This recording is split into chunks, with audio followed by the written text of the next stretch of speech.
welcome to 5 at 5. And cast your minds back to the first game of the season. Arsenal take on Brentford in the season curtain opener and we get battered 2-0. Obviously we had COVID cases, but then we followed that up with defeats against Chelsea and Man City. It was a terrible start to the season. So I've been waiting for today for a long time. Revenge. And we got it. Let's get into the 5 at 5. Number 1, and I'm going to start on my boy Emile Smith-Rowe, who is really fulfilling all of his promise, playing absolutely brilliantly this season. He's Arsenal's top scorer in the league. He's got 9 goals. That's the same as players like Bruno Fernandes, Heung-min Son, same as Vardy, same as Ronaldo. Emile Smith-Rowe is killing it. And when you look at his goals to games ratio as well, there's probably about 5 players in the league with a better goals to games ratio than him. Every single time he comes on the pitch, he makes a difference. And you know what? There's only one player, 21 or under, that has got more goals in a Premier League season than Emile Smith-Rowe. And that was Nicolas Pepe when he burst onto the scene all of those years ago. That is just how groundbreaking what Emile Smith-Rowe is doing for us this season. He's really got that end product. And it's baffling to me that the only reason he was in the team is because Martinelli was injured. The reality is, when we've got a full strength team, Emile Smith-Rowe starts on the bench. Is it about time that he gets his spot in the starting lineup? We saw Martin Odegaard in the 76th minute, I think it was, had a really good chance to get a shot off or get an easy assist, and he kind of did a bit of a cross-come shot, didn't really finish it off in the way that he should have, didn't quite have the end product there. And now I wonder, is there a case to say Emile Smith-Rowe should be above him in the pecking order? Let me know what you think. Clearly Odegaard has been good for us this season. He does make the team tick, but Emile Smith-Rowe in those one-on-one situations, in terms of making a difference, timing of runs in the box, he has been fantastic this season. And I just don't see how he goes to the bench in the next game against Wolves. Surely Emile Smith-Rowe needs to keep his place in the 11. Let me know what you think in the comments. Number 2, and I want to talk about Nicolas Pepe. Pepe got into the AFCON team of the tournament. He played brilliantly for Ivory Coast in the AFCON.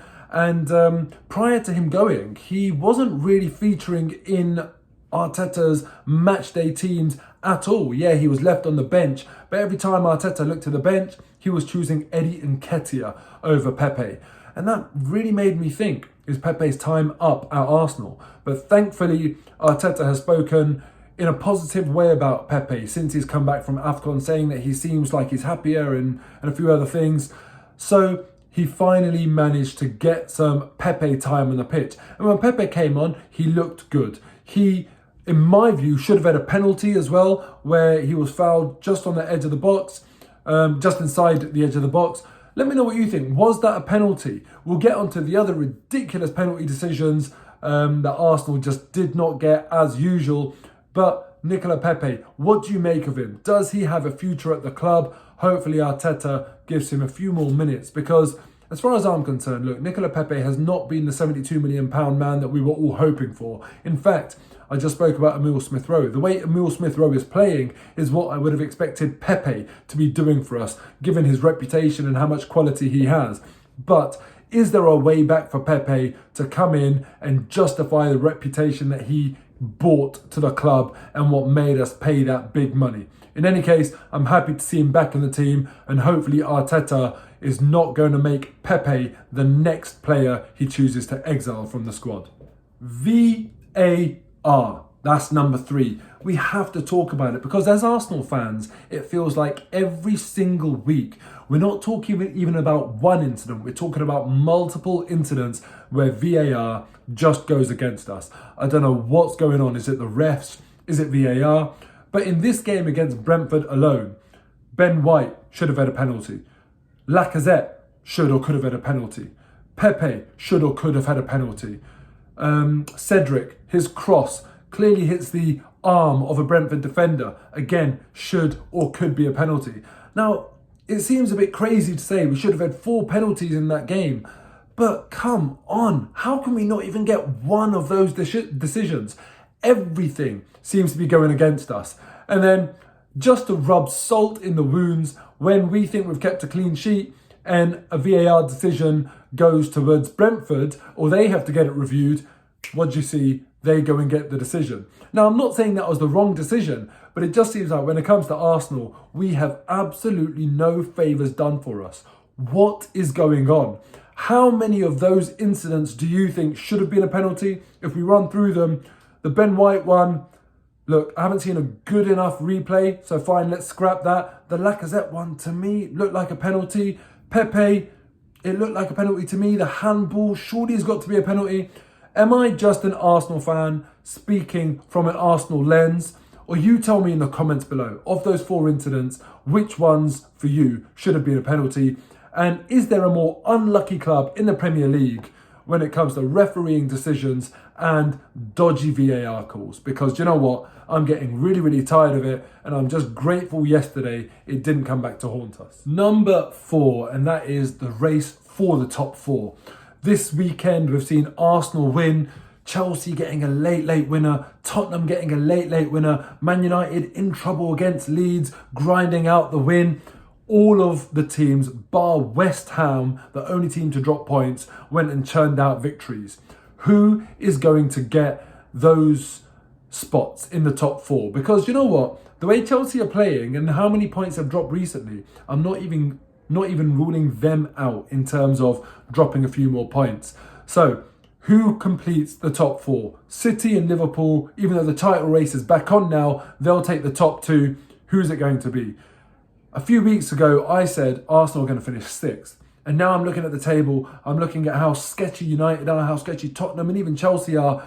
And I'm saying, do you know what? Arsenal right now are probably one of the better teams fighting for that top 4. Our form is decent. Clearly, we've got massive games left this season. Tottenham, Chelsea, United, Liverpool, Wolves. We've got massive games to play.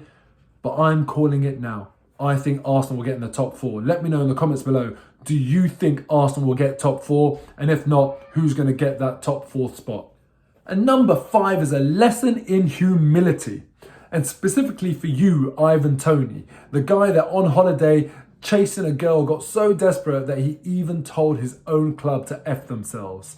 You should have had a bit more humility when you beat Arsenal on the opening day of the season. For those of you that don't know, when Brentford beat Arsenal, this is what Ivan Toney tweeted. And it seems Lacazette saw that, and not only saw that, he took it personally, because this is what his response was when Arsenal got their revenge.